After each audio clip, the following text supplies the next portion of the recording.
Welcome back, guys, to the 3'n'D podcast. This is your host, Brashab and Gabe, and another fun one today.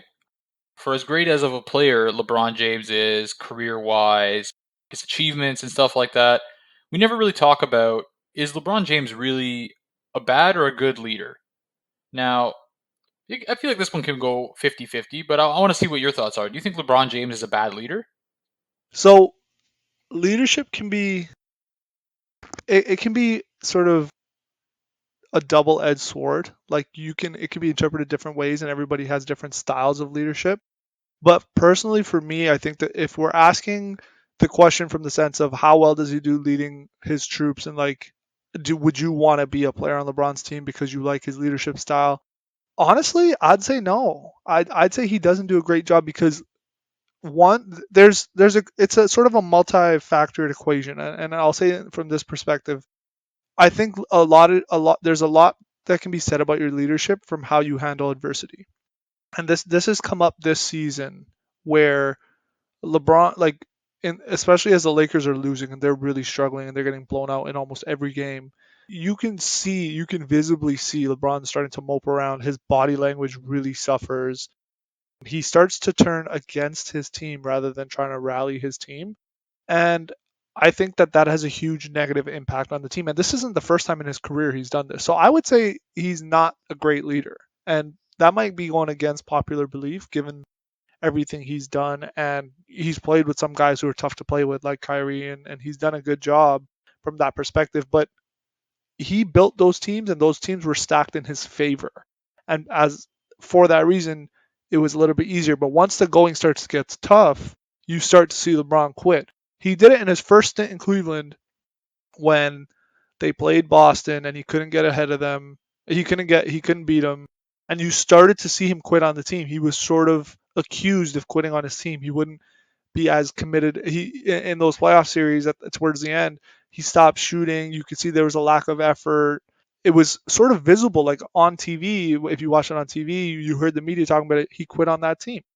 In Miami in his last season, he didn't really quit, but you could start to sense the frustration that D Wade's not healthy. Chris Bosh is sort of a shell of the player that he normally is, and I'll get into that in terms of Chris Bosh and sort of what happens to the third fiddles on his team. But he did sort of not quit as bad as he did in his first go round with Cleveland, but he did give up on that team, and then he said, okay, let me go back to Cleveland, let me stack the odds again in my favor. I'll build the roster the way I want it to be built.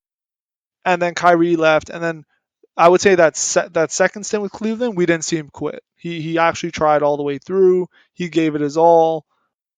J.R. Smith made a boneheaded play in I think it was the 2018 finals where LeBron was having just an insane game one where he dribbled the ball out when it was a tie game and held the ball and they didn't get a shot off. So he was frustrated on that play. That's been made a meme of, and we've seen that everywhere on social media.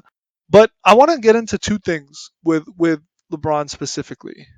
And the quitting thing, we've seen it happen the first year with the Lakers, where he had that young roster with Lonzo Ball and some of the other young guys, Julius Randle, Brandon Ingram, and he quit on that team. They didn't make the playoffs. As the first year in his career, he didn't make the playoffs, or he didn't.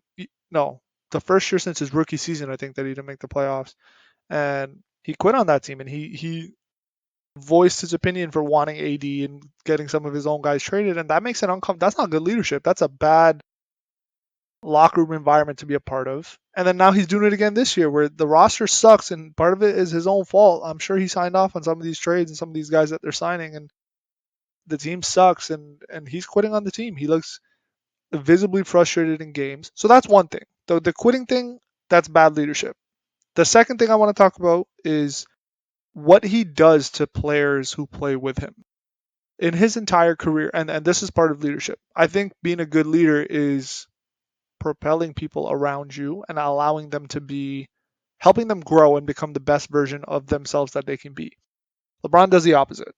And it might not be intentional, it might be because of how great he is, but he does it anyways. I think we can agree that in his career, he's never been part of a system. LeBron is the system. He's been so good his whole career that you just put LeBron on any team and they automatically have a chance, and you just need to build the system around LeBron to give yourself a good chance. Now, what that does, though, from a leadership perspective, is it marginalizes every other player on the team. I think for with LeBron, people always say, "Oh, I would love to play with LeBron. He makes my life so easy." No, you would love to play with LeBron if you were a one-dimensional role player where all you could do is shoot. Then yeah, you never have to dribble. You never have to do anything you suck at. You just have to stand at the three-point line and bombs away. And whenever you get open, look, that's great. But what if you can do other things? What if you can dribble? What if you can create your own shot? What if you can get to the basket?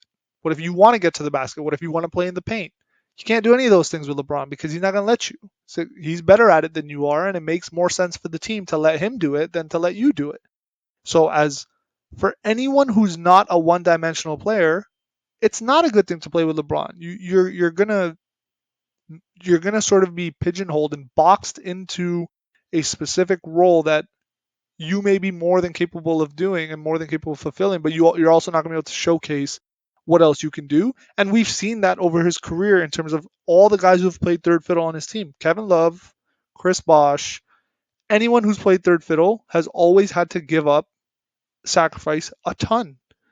Kevin Love used to be this insane, like he didn't win, but he put up great numbers in Minnesota. Came to Cleveland. I don't even think he's touched 20 points a season since. We saw the same thing with Chris Bosh, perennial All Star for the Raptors, went to Miami, had to sacrifice a lot, and a lot's been made of that publicly. These guys have come out publicly and said how hard it is to make that transition and how hard it is to sacrifice all that because LeBron's a system and he marginalizes players. And I think, yeah, that's great if you're one dimensional, but it sucks if you can do more than if you're a versatile player who can do a lot of things and you actually have talent, you're never going to get a chance to showcase it. And that's all because he is the system. So I think that's bad leadership. Okay, interesting take. So I think when you mentioned, for example, like the Boston part where he gave up on them, I'm sort of not really taking that into consideration, only because he was in his younger years in Cleveland, to be honest, and he was, I guess you could say, ownership didn't really put him in a position to succeed. So what the perspective I want to take on this is pretty much when he went to Miami, where he was really dictating who goes where, who comes with him, and stuff like that. And I think those actually more so show his leadership capabilities. And I think he's career wise, he's a pretty good leader in my opinion. And here's why. Obviously, he's had tremendous team success. Now I know we all pick on him for only winning 4 championships, but that's still a lot of championships to win in a league where the best athletes in the world play basketball. And even going to Miami, you mentioned a lot of the teammates have openly come out talking about it's tough to play with him, especially like the talented ones, the ones that who are all stars on any other teams. But these are the ones that have chosen to sacrifice. A lot of these players would have considered, there would have been an understanding that there is sacrifice that has to be involved in playing with LeBron James, but they do end up picking to go play with him because they know they essentially trusted in him that he can deliver and get them to the promised land. So it shows that the people he plays with, the people following him, are actually following his lead because they know he is capable of getting everyone a common goal, which is getting them, like in Chris Bosh's case, it would have been like his first ring, or Dwayne Wade would have been multiple rings and stuff like that. So and understand he did stack the decks and stuff like that, but like as a leader, he put his team in the best position they could be able to succeed, especially in Miami. And then even when he returned back to Cleveland, he saw the opportunity there. They were, thanks to Kyrie, they were losing. They had a bunch of picks. They were able to trade off Andrew Wiggins right away for Kevin Love, sign cheap veteran players. And the only, like you said, these veteran players are ones that can't really do anything, but they're willing to take the pay cut to go get a chance to win because they believe in a leader like LeBron. So he was able to construct a contending team almost immediately. So, and also he's in a real position of that we don't often see with NBA players, in a position of influence and power, because who can we really compare to him right now? Like the only example I can really think of is Kevin Durant or Kyrie or whoever you want to say orchestrated that whole Brooklyn team. It's okay, yeah, let me make my roster. Let's do this, let's do that. But like there's so many holes there, and they've not had nearly remotely the same success as LeBron has. Usually when he's done this, like in Cleveland and Miami, he was a shoe in to get to the finals. And with the Lakers, Yeah, it's been pretty disappointing tenure. But if you want to be, I guess, fair or listen to how they report it, like the years LeBron was healthy and he had a healthy number two, technically he went to the finals and won with LA. So success does follow, and people do believe in LeBron. And like in those earlier years in Miami and Cleveland, like he was able to attract that talent, the veteran talent, taking the pay cuts and leading those teams to championships. But now I think in LA it's a little bit different, and I think he has different motives now as well, as he's more so chasing career accolades, the scoring title, stuff like that. Like it'd be nice for him to win a championship and be able to win and lead, but I think people are starting to see that he's got other more pressing items on his agenda, and also that maybe now even from a self-awareness point, LeBron's probably realizing he can't physically do what he used to do or have that same influence where he can just be like the janitor or the custodian. Let's clean up the mess. I can will my team to the finals. That's not really the case anymore. So yeah, I think he's been a good leader overall throughout his career. Now he's sort of hitting that point where he has to change, or he has to be more self-aware and adapt. But like I feel like this LeBron is a bad leader talk. If LA ends up winning like another championship next year, the year after, like they pull off some sort of miracle this year, like all that stuff sort of goes back like under the water again. Okay, so I think if they win next year, it's not going to be with this roster. And I think being a leader means it's okay to be frustrated and it's okay to show that frustration, but he's moping in games, giving up on plays. He's blaming teammates. He had a play the other day where he got absolutely blown by. Like he just did not even attempt to guard the guy in front of him. The offensive player goes around him, throws a lob to the big man, and the big man dunks it. And then LeBron blames his teammate for allowing that lob to be thrown. Like, dude, the problem is you allowed the point of attack to get into the middle of the lane before that lob. Like he's missing. Leadership starts with you looking in the mirror and being accountable for your actions in this season. And I brought up all the stuff in the past. That Cleveland team, yeah, he was young, but there's a pattern. Like what we're seeing right now, it's not the first time he's been. There's a long it's a long history of it. And I'm a LeBron fan. I love LeBron. I didn't early when I was younger. I didn't love him. Then I grew to appreciate his greatness, and I love him. He's great. He to me he's the goat. But what he's doing, this is a pattern. We've seen this before. And you brought up like bringing vets to Miami and stuff. Yeah, those vets are one-dimensional players at that point in their career. So of course, they're going to enjoy having the having to do less and just having to do what they're really good at, playing in a system with LeBron. But again, going back to if they were able to do more, he wouldn't allow them to do more, and that's bad leadership. And I think this is not as true for early in his career, but there's not really much upside to playing with LeBron unless you just want to win championships for which you're not really being given credit for anyways, compared to a huge downside for playing with LeBron. And I didn't mention this earlier, but early in his career he got a lot of flack for not being able to win a championship. Once he won that first one and he got the monkey off his back and then they won again. So they beat OKC and then they beat San Antonio. Hmm. Once they won again that second one, we sort of transitioned from like, oh, LeBron can't win. He's not this all-time great player to he's great. We've seen he can win. We have to give him the benefit of the doubt. When he loses, it's not his fault.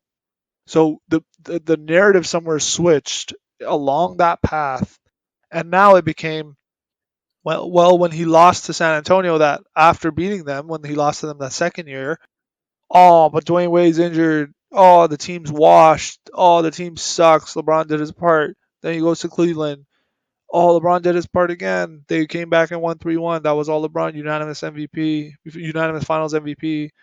Great stretch of games, and then they lost. Oh well, Kyrie and Kevin Love are missing. Oh well, J.R. Smith's an idiot because he doesn't understand. He doesn't have game awareness. Like the narrative switched somewhere along the way of it always being LeBron's fault to now it's never LeBron's fault. And so now as a role player, I look at that and I'm like, okay, I play with this dude. We win, he gets all the credit. We lose, I get all the blame because I didn't show up. He's always going to be well. LeBron did his part. He got his numbers. He got his stats, and he did everything he could do. And it's the other guys that suck. So like that's bad leadership. LeBron's got to come out and say that's not all. Like whether or not I do my part, it's my job to win. And I'm the head of the snake, and like if we lose, it's Yep. my fault. And he might come out and say that anyways, but I don't know if he's ever come out and said that. But even if he does, if the media still blames everybody else, to me, that's bad leadership on LeBron's part. Like you gotta go out, you gotta take care of your guys and make them want to play for you. And being put in that situation would make me not want to play for him. So yeah, so I think it's a lot different in-house in NBA locker rooms and on teams versus what the media is portraying. Like I agree that that narrative's changed to where like LeBron should win every title, and if he doesn't, you just look at the stat sheet. Okay, he has his number, so it must be everybody else. And then we always look at, oh, this guy didn't do his part, this guy didn't do that part. But like, there's been instances like I've seen like he does give credit to role players and stuff like that. Like definitely in wins. Like I know he's mentioned before like what a big game like Mike Miller had when he had I think it was 6 or 7 threes in a game to close out OKC stuff like that. And even like this year before the Lakers train sort of went completely derailed. Even he was saying like when people were getting on Russ early in the season, he was mentioning no, like, Russ is still like working it through. We're gonna do what's best for the team. Like he's playing his hardest, stuff like that. And I think a lot of it comes down to he's an old veteran leader. He's aware the media is going to say whatever they want. So like, what point is there of saying the same story every single time? When the moment there's another bad game, they're going to be like, "Oh, who you want to blame? Like, look what Russ did. Look what this did." Like, I feel like behind closed doors, it's probably a much different situation than it is, and he pretty much just given up on. Okay, I don't want to say the same things over and over again. Like the Lakers team is pretty bad. Like we're going to lose a lot of games. Like what more can I say? And I think in just recently, the last couple of games, he's been getting really frustrated, and you could see that all in the court. But I mean, he's played the league for a long time. He can have like a down, like say the Lakers make the play-in game, and they, I don't know, make the playoffs and go all the way to like the Western Conference Finals. Like people are going to forget about what happened in the regular season. Yeah, yeah, So it's they sort of like how will. you finish. I agree, but that's more so because of the world we live in the sense of what have you done for me recently. But I don't know. I still think the way he's acted this season, we've seen it before when things haven't gone his way, and I think that's a pattern and more of that's who he really is when he goes through difficult times. And we're nitpicking with LeBron here because the guy is so great, but I do think that this has to have some sort of and look, MJ was a terrible leader as well, for different reasons. And I just think the media was nowhere near what it is today. He would be under a lot more Oh scrutiny yeah, if it was. But without getting into the MJ LeBron thing, I think he is. These are things that are knocks against him, and it's not unreasonable to act this way because I get why he's acting this way. I just think that I guess I just don't understand why everybody loves playing with this guy because I think there's a lot more downside than there is upside as a whole, just in general, for all the I various points I've brought up. well, it depends. I think it's like those role players like playing with him because they understand the roles. It's those that are competitive, up and coming, and like at that all star level that it's like, you know what, I could probably beat this guy, or I can get more credit teaming up with somebody else. Like I don't necessarily have to play for LeBron to get a ring, and like they know what downside comes down to it. Like as long as like say you play on a LeBron team and he still gets his 25, 7 and 7, they're going to point immediately to you as the second fiddle or the third fiddle. So they see the downside, which is what I agree with. But like even LeBron, he still says the right things. Like even I'm just looking at a quote from the game where he passed the Karl Malone, the second all-time scoring list. He mentions, "I can't separate the fact that we weren't able to get this win with me accomplishing that because at the end of the day, all I care about is wins and losses." So like he says the right things, but like I think we're judging him now on his character or his body cues like during these games when they're losing to teams that he probably thinks they should beat no problem. Yeah.